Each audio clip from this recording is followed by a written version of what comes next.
Hola, soy Karen. Hola, me llamo Rodrigo. Y yo soy Andrea. Los tres hemos perdido un hermano o hermana por suicidio. Y con ellos o ellas hemos perdido una parte de nuestra historia. Duelo por suicidio. Episodio Hermanos y Hermanas. Una producción de la Universidad Estatal a Distancia, UNED. Con el aval del Colegio de Profesionales en Psicología de Costa Rica y el Ministerio de Salud de Costa Rica.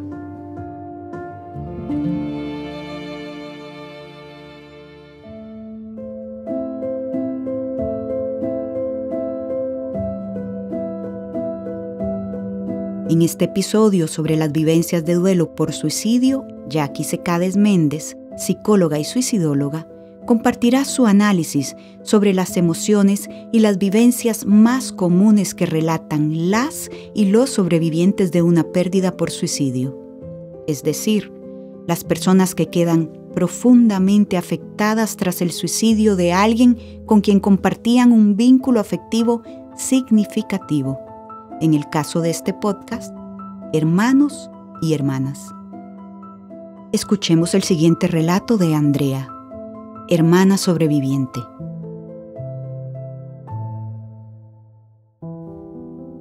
Yo crecí escuchando que esto solo le pasa a gente mala y que quienes se suicidaban eran cobardes. Jackie Secades, psicóloga y suicidóloga, nos amplía. La salud mental en general y el suicidio en particular son temas de los cuales la sociedad tiende a desconocer. Muchas de estas ideas erróneas en torno a este tema contribuyen al malestar de los sobrevivientes de una pérdida por suicidio e incluso contribuyen con el incremento del riesgo de futura conducta suicida.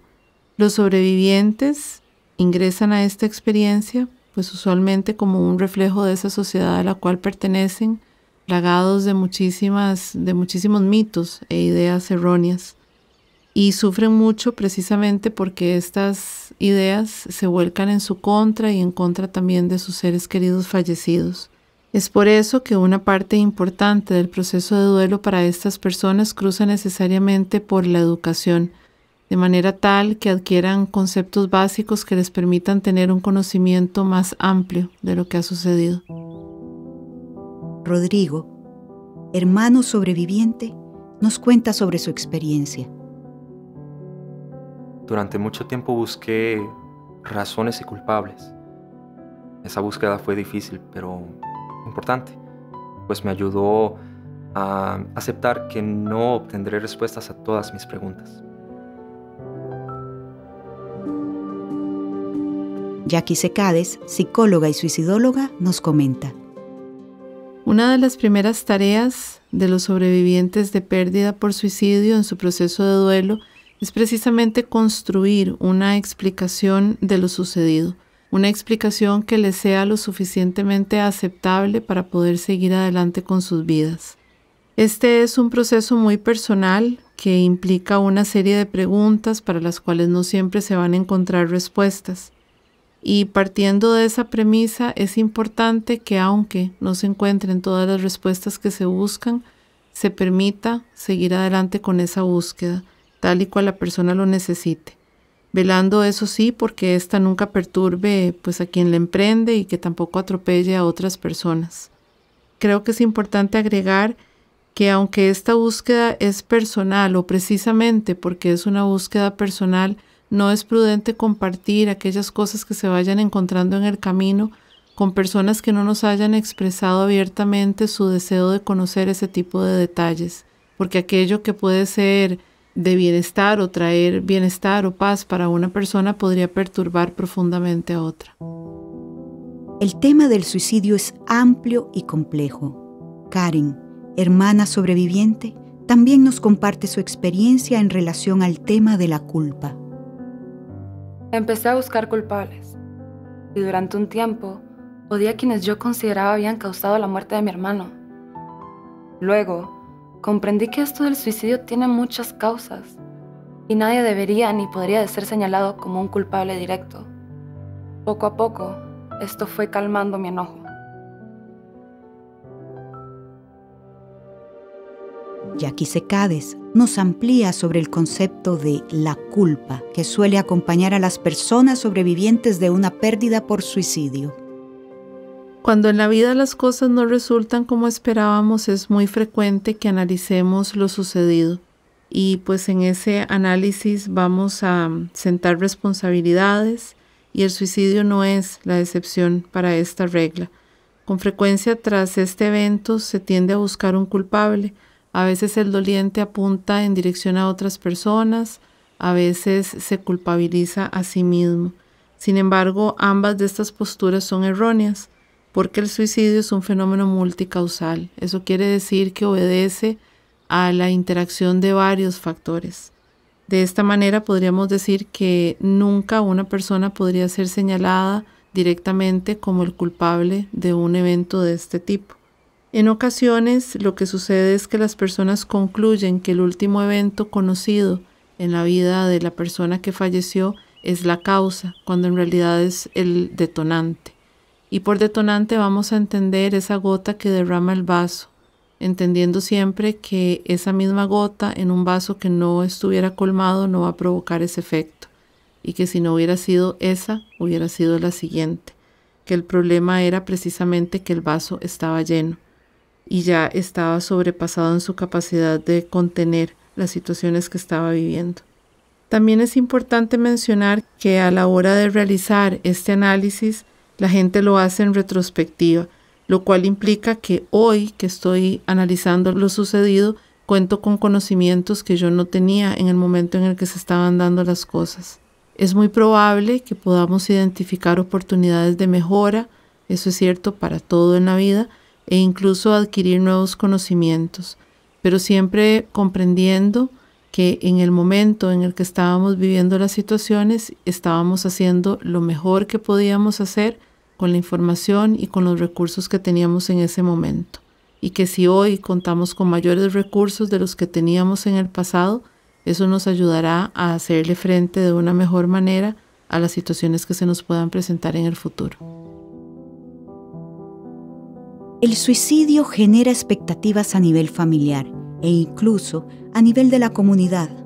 Andrea, hermana sobreviviente, nos comparte su experiencia sobre lo que el exterior demandaba de ella en medio de una situación tan apremiante. En la calle nadie me preguntaba cómo me sentía, pero sí se aseguraban de recordarme que debía ser fuerte por mis padres. Jackie Secades, psicóloga y suicidóloga, nos amplía sobre este tipo de comentarios y el impacto que pueden tener en el proceso de duelo de un hermano o hermana. Quizás una de las experiencias más frecuentes que relatan los hermanos y las hermanas sobrevivientes de una pérdida por suicidio tiene que ver con la forma en la cual las personas a su alrededor les adjudican la responsabilidad de velar por sus padres, aún por encima de sus propias necesidades. Y desafortunadamente muchos hermanos y hermanas responden a este mandato y se vuelven negligentes de su propio proceso de duelo, lo cual eventualmente termina pasándoles una factura alta y pagan un precio tanto a nivel emocional como físico, entre otras áreas. Es importante comprender o recordar que el duelo es un proceso personal para el cual se requiere un sujeto accionando en pro de su propio bienestar. No podemos hacer el proceso de duelo de los otros. En la medida en que cada uno se encargue de lo propio, podrá estar más fortalecido, no solamente para su propia vida, sino también en mayor capacidad de acompañar a otras personas que también están sufriendo la pérdida. Nunca es tarde para volver la mirada hacia adentro y encargarse de lo que uno necesita producto del duelo. También es importante dar un lugar a lo que se siente y hacerlo valer ante los demás. En el duelo se viven varias etapas. Rodrigo, hermano sobreviviente, nos comparte lo siguiente sobre la aceptación. He aceptado que, a pesar de que pasen los años, lo voy a extrañar y eso está bien. Siempre será una persona muy importante para mí.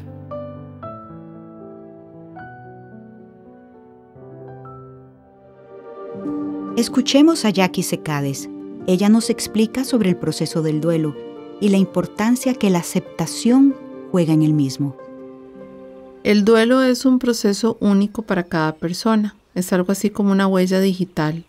Cada quien tiene su ritmo, sus recursos y su forma para enfrentar las pérdidas. No existen recetas.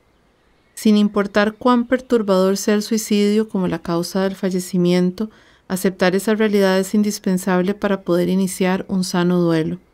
Debe aceptarse la realidad tal cual la conocemos, y aunque en estos casos lo que conocemos conlleva muchísimos vacíos, es importante hacerle frente a aquello que sí conocemos.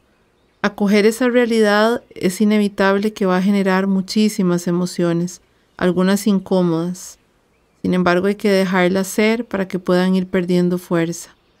Sin lugar a dudas, todo esto va a implicar una reorganización tanto al interior de la persona como en sus ámbitos más cercanos, el familiar, el social, etc. El doliente definitivamente es transformado por su pérdida. El cómo va a ser transformado es algo que se va a definir por las decisiones que vaya tomando en el camino.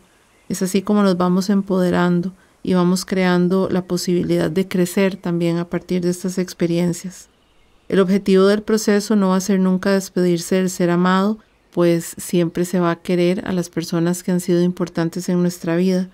El objetivo vendría a ser más transformar ese vínculo, de manera tal que el doliente pueda avanzar en la vida sin que el recuerdo obstaculice su crecimiento. El manejo que se hace de un suicidio en los medios de comunicación y redes sociales también es un tema complejo para las y los sobrevivientes de una pérdida por suicidio. Escuchemos lo que nos comparte Andrea, hermana sobreviviente. El suicidio de mi hermano fue noticia en redes sociales. Qué pesadilla fue eso. Todavía hoy, cuando lo pienso, no sé qué fue peor. Si las fotos que subieron, las mentiras que dijeron o todos los comentarios culpándonos por lo sucedido.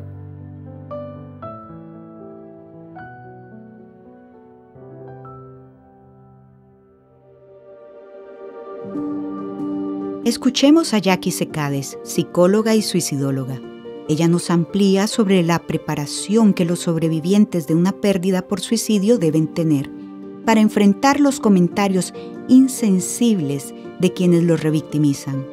Además de la ética informativa, tanto a nivel de medios de comunicación en general como la responsabilidad individual en cuanto al manejo de nuestras redes sociales. Existen muchos estudios a nivel mundial que demuestran ese impacto que ahora es incuestionable de los medios de comunicación sobre el comportamiento suicida en todas sus dimensiones. La Organización Mundial de la Salud y otras organizaciones han reconocido ese impacto y han publicado guías dirigidas a los comunicadores y que además son de libre acceso, que abordan la forma segura en la cual podemos conversar sobre estos temas. Algunas de las recomendaciones para la prensa incluyen no compartir videos, fotografías o detalles gráficos de la escena, no hablar sobre el método utilizado, no publicar la identidad del fallecido o de sus allegados, no emitir juicios de valor y reconocer que el suicidio es un fenómeno multicausal. Además, es importante incluir siempre información de contacto, de recursos que las personas que están en crisis o en riesgo puedan utilizar.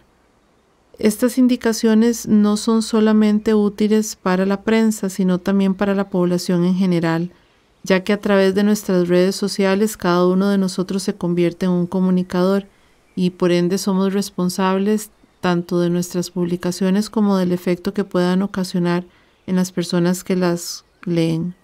Al comunicar responsablemente existe una gran oportunidad de contribuir con la prevención del suicidio, mientras que una comunicación irresponsable revictimiza e incluso aumenta el riesgo de conducta suicida en personas vulnerables. ¿Quiénes son esas personas vulnerables? Podrían ser niños, adolescentes, adultos mayores, personas en riesgo suicida o personas sobrevivientes de una pérdida por suicidio, entre otros. De la mano de estas recomendaciones para quienes publican contenido en torno al fenómeno del suicidio, también es importante preparar a los sobrevivientes de la pérdida para los comentarios y los cuestionamientos que con mucha frecuencia van a recibir de parte de personas insensibles. En lugar de aislarse para protegerse, lo ideal sería empoderarlos mediante la educación y también la construcción de lo que yo particularmente he llamado frases de emergencia, de manera tal que tengan cómo responder y no sean tomados por sorpresa. Por ejemplo, prefiero no hablar de eso en este momento, o lo que usted me está diciendo no me ayuda, me lastima, pueden transmitir una intención clara y concisa que los rescate de una situación incómoda. Agradecemos a Jackie Secades Méndez, psicóloga y suicidóloga, a las personas sobrevivientes de una pérdida por suicidio que compartieron sus historias, y a los actores y actrices que las interpretaron en este episodio. Todas las historias de la serie Duelo por Suicidio son experiencias reales de personas sobrevivientes de pérdida por suicidio. Estas narraciones son el resultado del trabajo conjunto entre dolientes, psicólogas con experiencia en la temática y un equipo de profesionales en producción audiovisual. Además, actores y actrices contribuyeron con su compromiso artístico para representar dichas vivencias, apoyar la sensibilización y evitar la revictimización de las personas dolientes.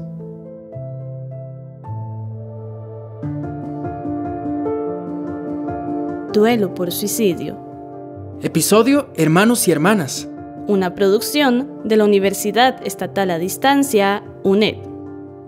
Con el aval del Colegio de Profesionales en Psicología de Costa Rica y el Ministerio de Salud de Costa Rica. En honor a todas las personas sobrevivientes que deciden seguir adelante y a sus seres queridos fallecidos.